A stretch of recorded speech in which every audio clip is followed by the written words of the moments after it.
Subscribe करें ideal progressive school के YouTube channel को और वीडियो अच्छी लगे तो लाइक और शेयर करें और बेल आइकन को दबाना ना भूलें ताकि इस चैनल पर अपलोड होने वाले सारे वीडियो सबसे पहले आपके पास पहुंच सके। अध्याय 8 देख रहे हैं, उपन्यास, समाज और इतिहास। भारत में उपन्यास जब आया तो क्या क्या परिवर्तन हुए, कैसे लोगों ने इसे लिया, थोड़ा मैं इसको शॉर्ट में बताना चाहूंगा आपको। पहले कि बहुत पहले मैं इसकी शताब्दी प्रॉपर आपको बताऊंगा। बाणभट्ट, इन्होंने कादंबरी लिखी थी संस्कृत में, और फिर उसके बाद पंचतंत्र लिखी गई। फारसी और उर्दू में भी कई ऐसी गद्य कथाएं लिखी गई। गद्य मतलब जिसे प्रोज कहते हैं, जिसे पैराग्राफ या सेंटेंसेस के रूप में लिखा जाता है, उन्हें वो दास्तान कहते थे, दास्तान कहा जाता था उसमें। फिर बंगाली और मराठी में ज्यादातर जो उपन्यास, शुरुआती उपन्यास आए वो आए। उसके बाद कई ऐसे उपन्यासकार हुए, जैसे रेनॉल्ड साहब है, मैरी क्रॉफोर्ड है और मैरी कॉरली है। तो वो यहाँ पर इनके जो उपन्यास थे वो हमारे देश में, कहें कि औपनिवेशिक भारत में जब अंग्रेजों का राज था तो बहुत लोकप्रिय हुए। लेकिन जितने भी उपन्यासकार थे हिंदुस्तानी जब की बात होती है तो उन्होंने किसी न किसी कारण से लिखा था। शुरुआती जो उपन्यास थे। अब भारतेंदु हरिश्चंद्र साहब का मैं नाम लूंगा, वो भी आएगा एक जगह पे। कई जगह ऐसा हुआ कि संस्कृति को जानने के लिए, हिंदुस्तान को जानने के लिए, हिंदुस्तान में क्या होता है वो जानने के लिए चीजों को पढ़ा गया, लिखा गया, गढ़ा गया। ऐसी असम में भी, मतलब बहुत सारे ऐसे इलाके हैं, असम हो, कलकत्ता हो, हम बात करेंगे आंध्रा की, हम बात करेंगे तमिलनाडु की।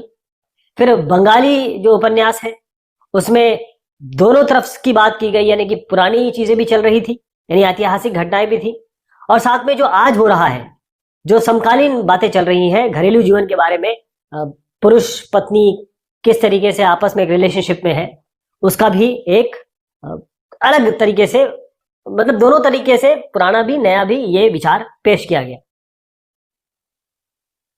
तो शुरुआत करता हूं मैं यहां से कि जब उपन्यास भारत आया तो ऐसा नहीं था कि हमारी देश में या हिंदुस्तान में ये कथाएं नहीं लिखी जा रही थी।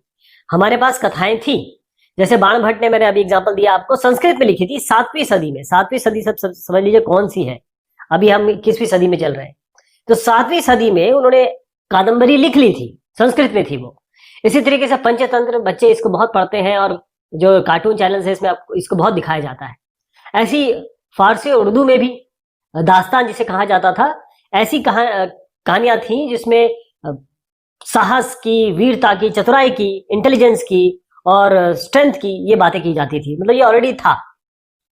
लेकिन ये जो कृतियां मैंने आपको बताई है ये उपन्यास नहीं थे, थोड़ा उपन्यास से अलग थे। तो भारत में जब उपन्यास की अगर बात की जाती है तो ये तभी हुआ जब पश्चिम के, यानी कि वेस्टर्न उपन्यास जब भारत आए, तभी भारतीयों को इसका परिचय हुआ।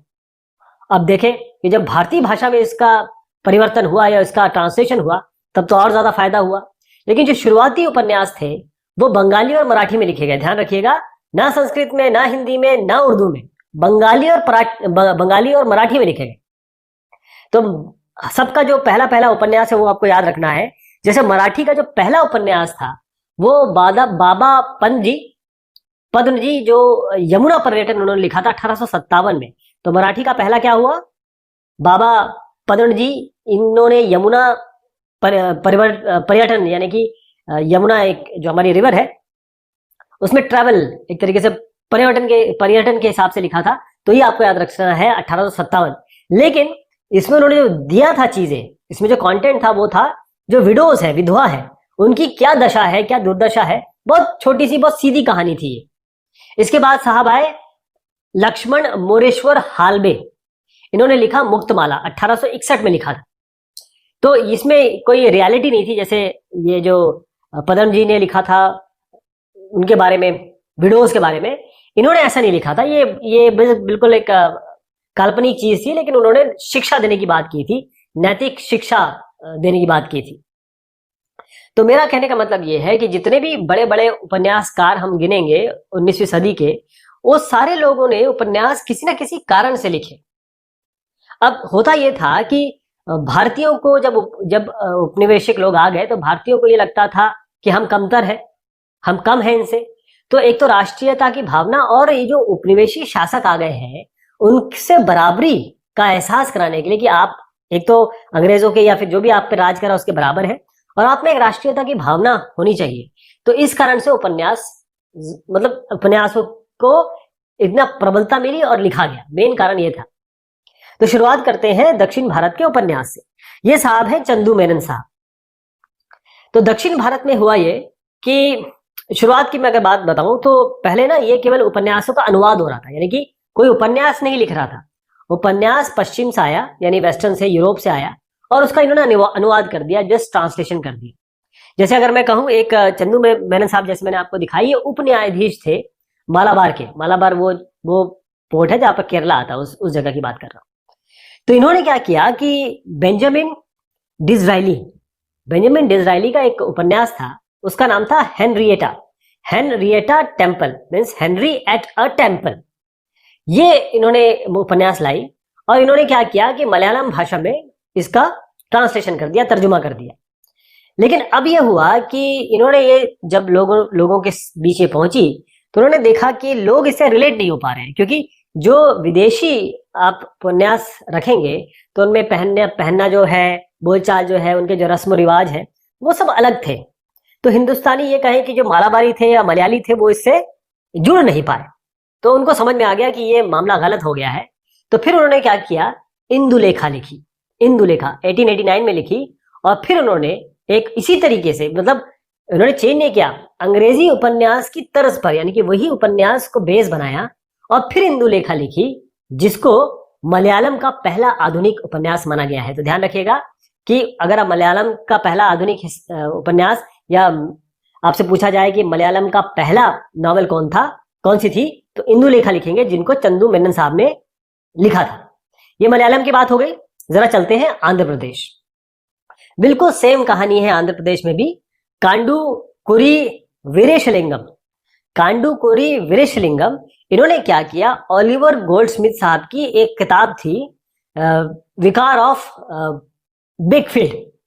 तो जो गोल्डस्मिथ साहब की किताब थी विकार ऑफ बेकफील्ड, इसको लिया, ठीक, इसका अनुवाद कर दिया।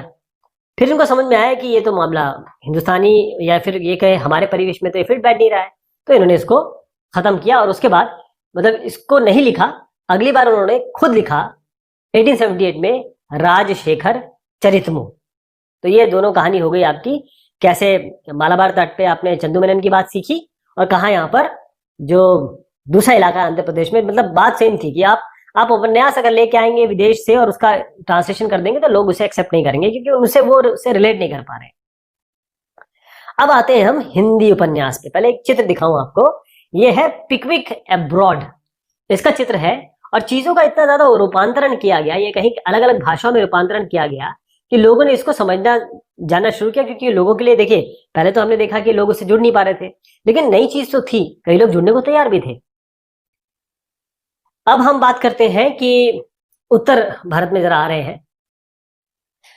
भारतेंदु हरिश्चंद्र, ये बड़े जबरदस्त थे, क्योंकि हिंदी साहित्य के इनको पुरोधा कहा जाता है।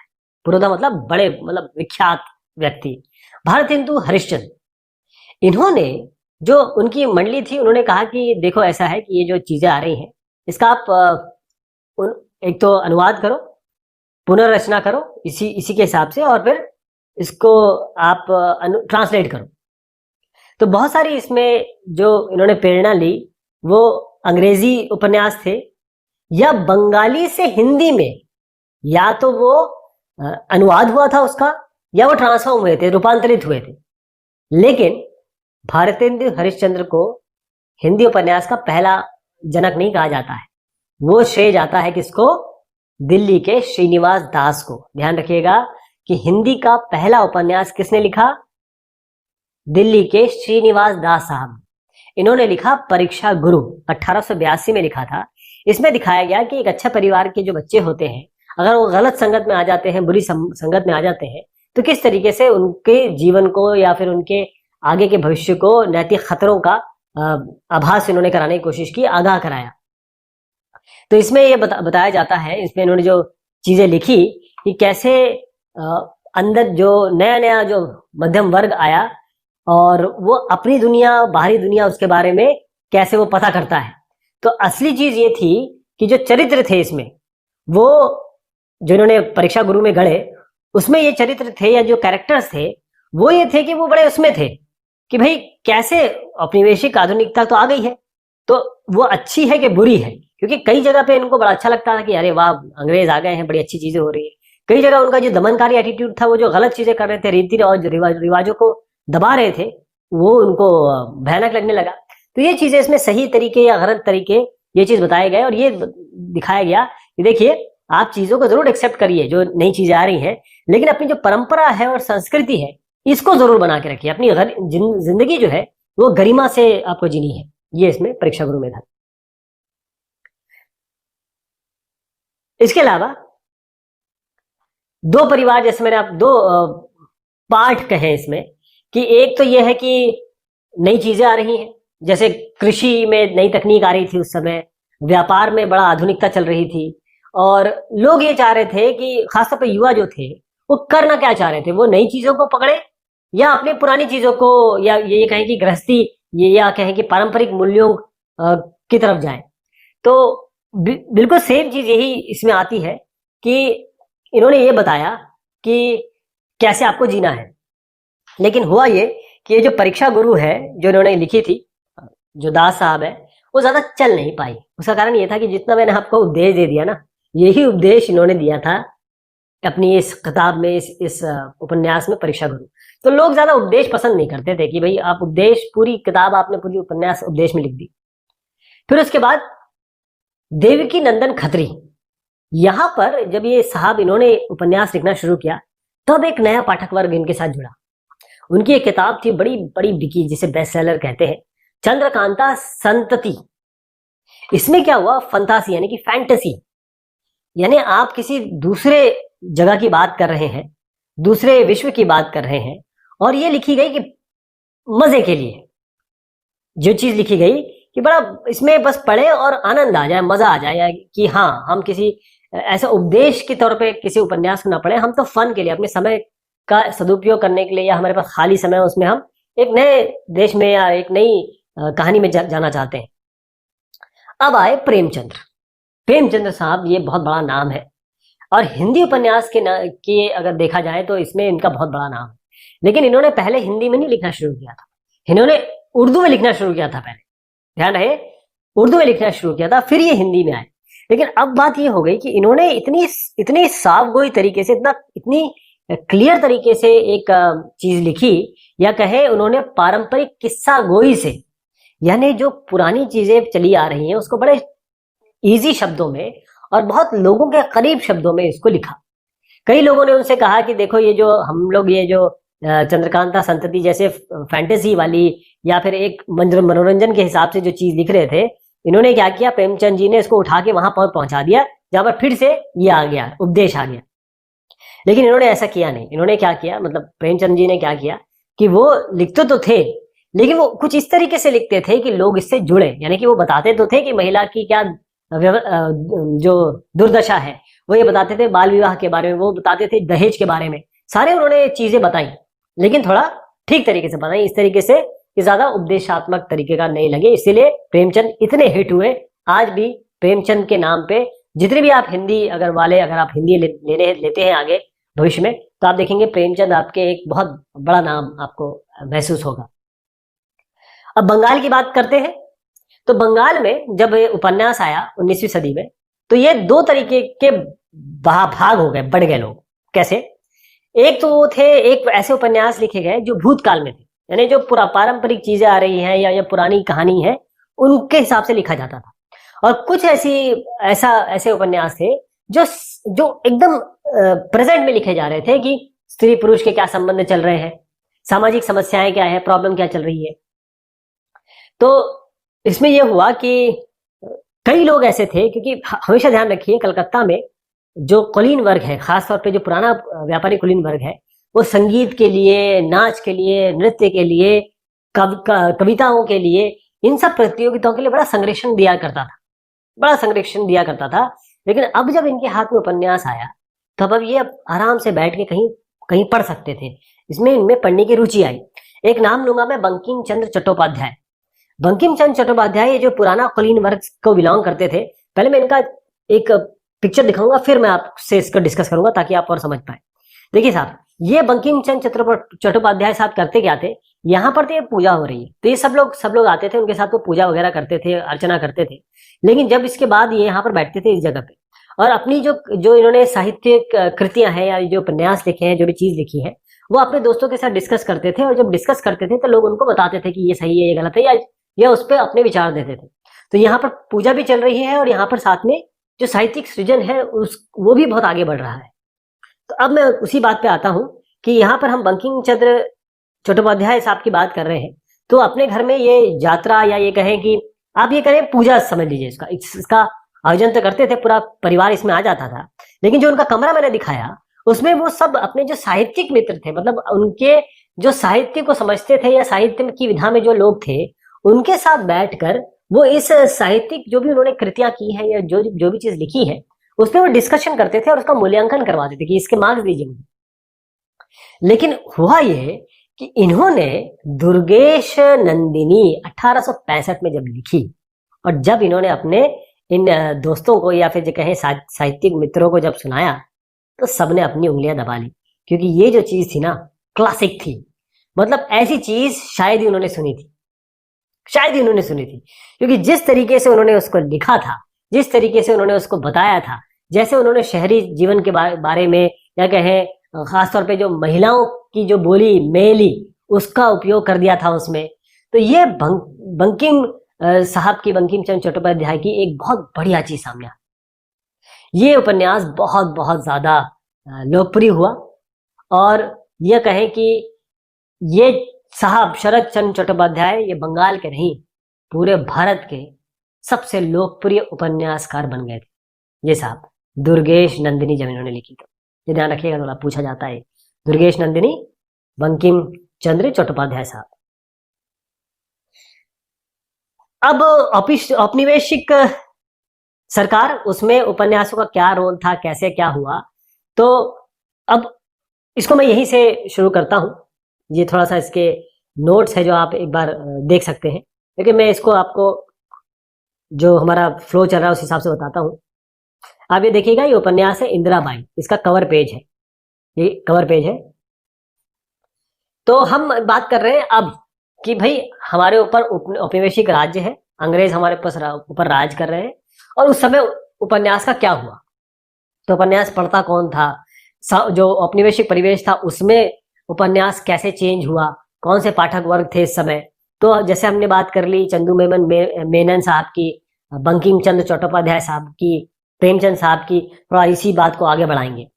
तो अब औपनिवेशिक सरकार जब आई, या फिर कहें अंग्रेज आए, सीधी सी बात है, अंग्रेज आए। अंग्रेज जब आए तो हिंदुस्तान पे राज करना है उनको, हिंदुस्तान पे राज करना है तो हिंदुस्तान के बारे में जानना भी पड़ेगा, हिंदुस्तान के लोगों के बारे में जानना पड़ेगा, हिंदुस्तान की भाषाओं के बारे में जानना पड़ेगा, हिंदुस्तानी कैसे काम करते हैं, कैसे बोलते हैं, क्या उनके विचार है वो जानना पड़ेगा, बल्कि उनके गृहस्थी में भी घुसना पड़ेगा, मतलब घर के अंदर जाके देखना पड़ेगा, क्या पहनावा है, क्या पूजा पाठ है, क्या विश्वास है।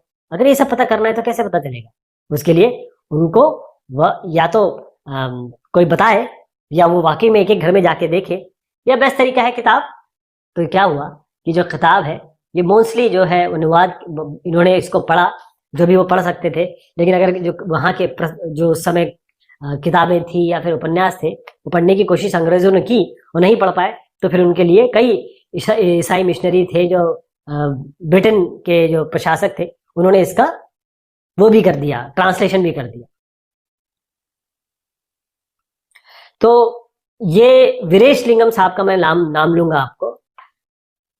हिंदुस्तानियों ने उपन्यासों का इस्तेमाल समाज की में जो उनकी नजर में बुराइयां थीं, जैसे मैंने आपको पहले शुरुआत में भी बताया जब हमने डिस्कशन शुरू किया, कि जितने भी उपन्यासकार थे वो लिखते इसलिए थे कि वो समाज की कमियां दिखा सके।